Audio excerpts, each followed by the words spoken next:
Assalamualaikum warahmatullahi wabarakatuh. Perkenalkan, nama saya Siti Aisyah dengan NIM H722183032.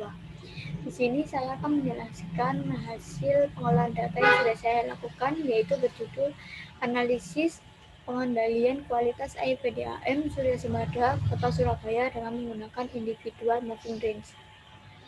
Yang pertama, saya akan menjelaskan hasil uji keacakan data. Dapat dilihat pada grafik tersebut, uji keacakan yang saya lakukan diperoleh p-value lebih dari alfa atau 5%. Dapat disimpulkan bahwa data tersebut gagal tolak H0 atau data kualitas air tersebut telah terambil secara acak. Kemudian saya menjelaskan tentang uji distribusi normal.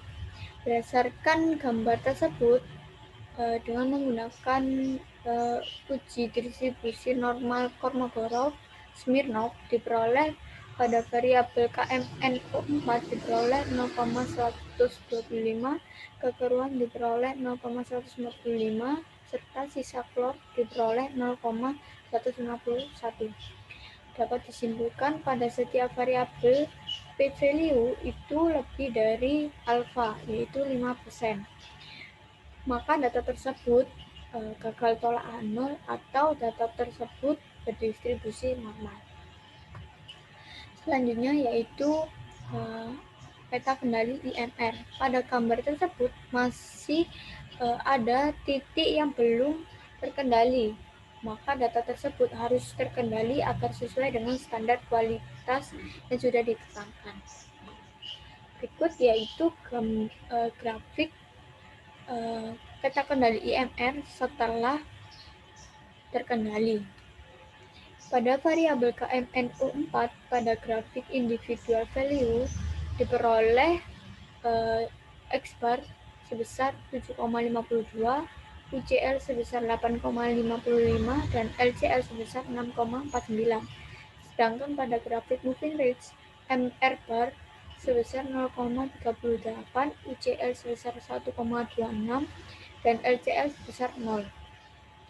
Pada variabel kekeruhan diperoleh pada grafik individual value X bar sebesar 0,83, UCL sebesar 1,51 dan LCL sebesar 0,15.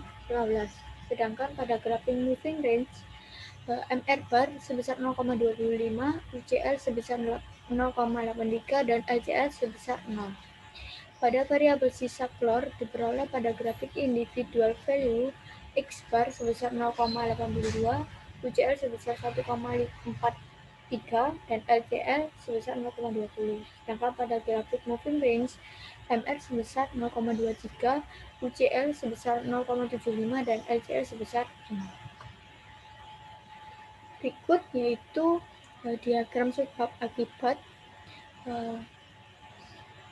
Didapatkan hasil analisis faktor penyebab terjadinya kualitas air yang tidak sesuai dengan standar yang sudah ditentukan sebagai berikut. Pada gambar samping dapat dilihat bahwa ada beberapa faktor yang mempengaruhi penyebab kualitas air tersebut tidak sesuai. Selanjutnya yaitu analisis kapabilitas proses. Berdasarkan hasil yang sudah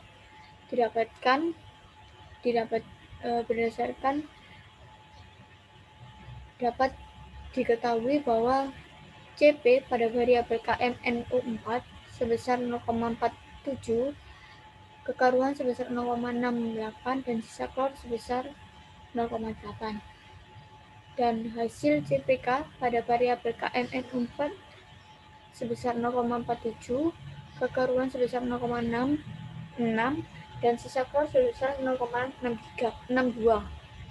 Karena nilai CP dan CPK kurang dari 1, maka kapabilitas proses pada penelitian yang saya lakukan belum kapabel dan proses produksi tersebut harus melakukan pengawasan lebih lanjut.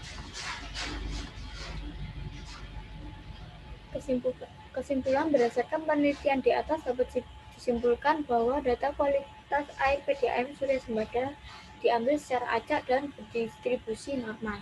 Pada peta kendali IML sudah terkontrol karena berada di antara batas kendali atas dan batas kendali bawah. Pada diagram sebab akibat dapat diketahui penyebab kualitas air tidak sesuai dengan standar, yaitu dari faktor manusia yang kurang skill dan tidak teliti, dari faktor lingkungan yaitu limbah pabrik dan musim penghujan, dari faktor material yaitu komposisi bahan kurang, dan dari faktor metode yaitu kurang pemberian bahan, dan faktor mesin yaitu mesin sudah tua. Pada analisis kapabilitas proses, nilai yang sudah didapatkan CPK kurang dari 1 dan CP kurang dari 1 dan CPK kurang dari 1, maka kapabilitas proses tersebut belum kapabel. Sekian dari presentasi saya, mohon maaf bila ada salah kata. Wassalamualaikum warahmatullahi wabarakatuh.